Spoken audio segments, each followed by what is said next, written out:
이 구체적으로 어디서 면접을 보느냐.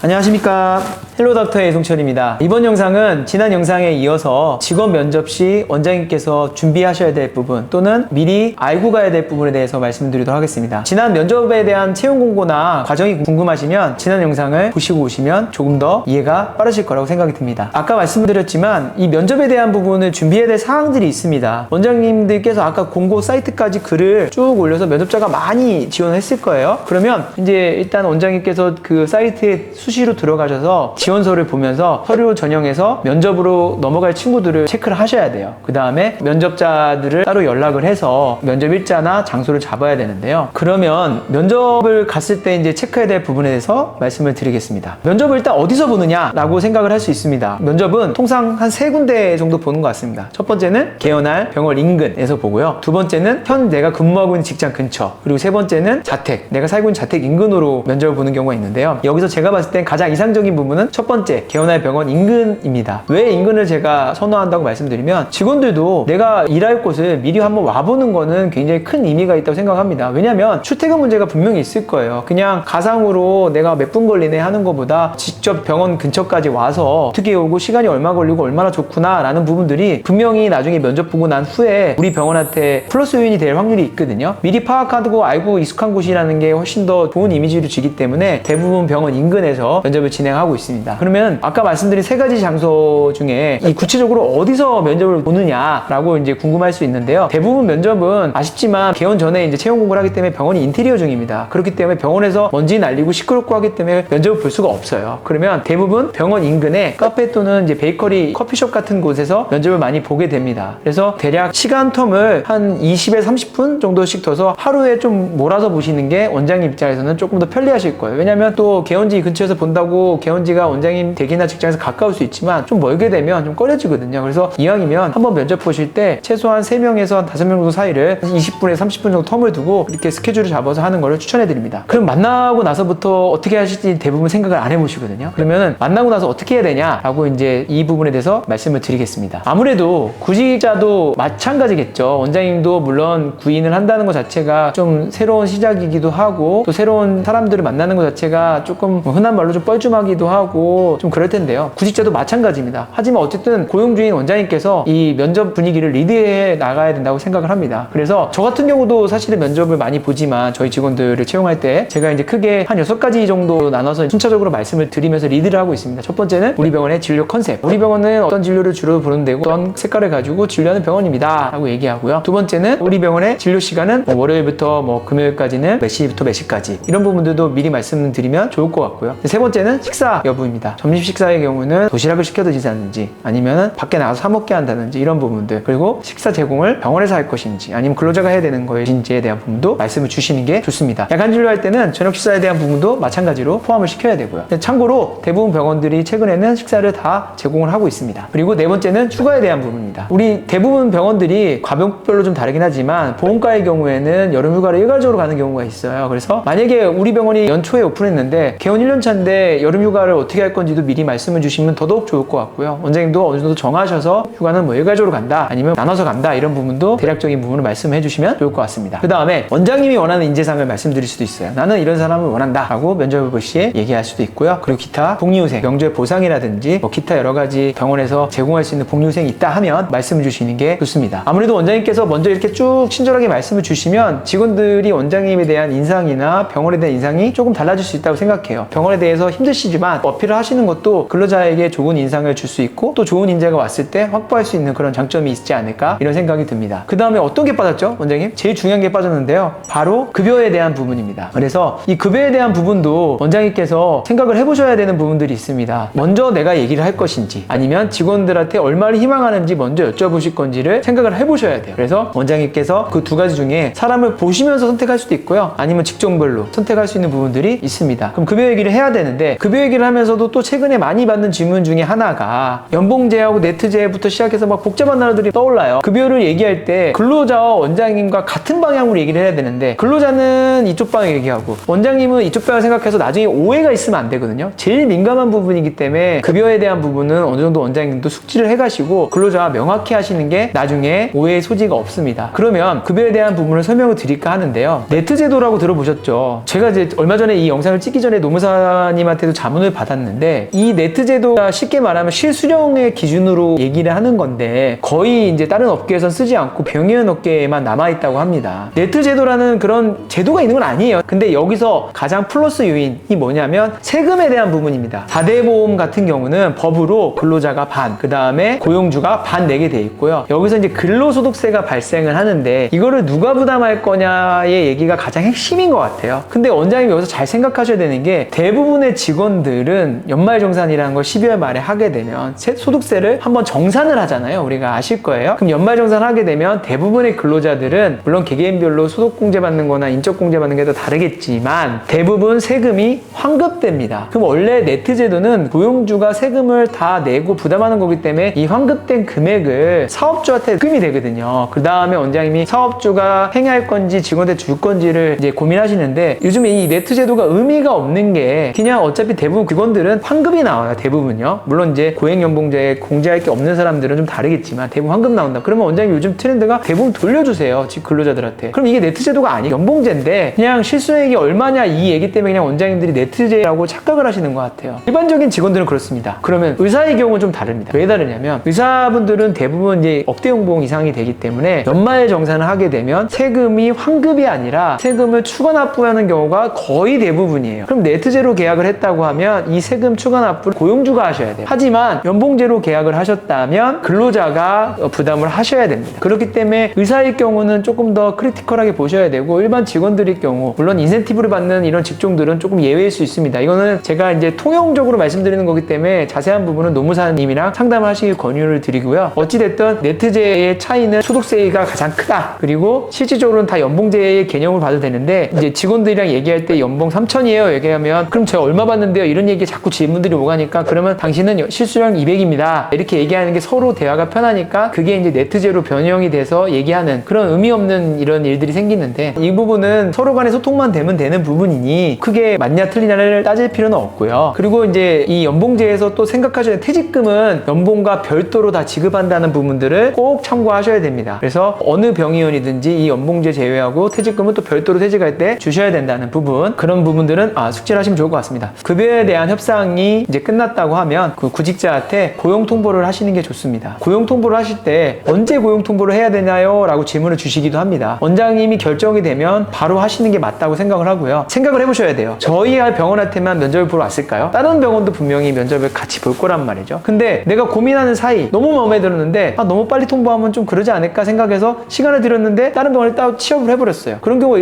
종종 있거든요. 그렇기 때문에 원장님이 마음에 들었다면 빠르게 고용 통보를 하는 게 원장님도 훨씬 더 유리합니다. 그래서 고용 통보를 하시면서 언제까지 출근을 했으면 좋겠다 라고 미리 어느 정도 언지를 해주시고 그날 출근을 하면 되고요. 그럼 질문, 언제 출근을 시켜야 될까요? 저희가 봤을 때는 최소 진료를 시작하기 일주일 전에는 출근을 하셔야 된다고 봅니다. 왜 일주일 전에 출근해야 되냐, 인건비 아깝게 라고 생각할 수 있겠지만 출근을 해서 정리해야 될 게 너무 많습니다. 인테리어가 끝난다고 바로 진료를 볼 수 있는 게 아니에요. 인테리어를 끝나면 가구도 들어오고 의료 장비도 들어오고 기타 전자제품 들어오고 정신이 하나도 없습니다. 이런 부분 때문에 최소 일주일 전에는 출근을 하셔서 이런 살림살이나 호흡을 맞춰본 다음에 일주일 뒤에 진료를 보시는 거를 추천합니다. 이번 영상은 면접에 대한 부분, 면접을 볼 때 어떤 부분을 체크해야 되는지, 구직 통보 또는 출근 일자 어떻게 설정해야 되는지에 대해서 말씀을 드렸는데요. 이번 영상 또한 개원하시는 분들이 많은 도움이 됐으면 좋겠습니다. 이번 영상도 역시 좋으셨다면 구독과 좋아요, 알림 설정 해주시면 저에게 큰 힘이 됩니다. 저희는 또 다음에 더 알찬 영상으로 찾아뵙겠습니다. 감사합니다.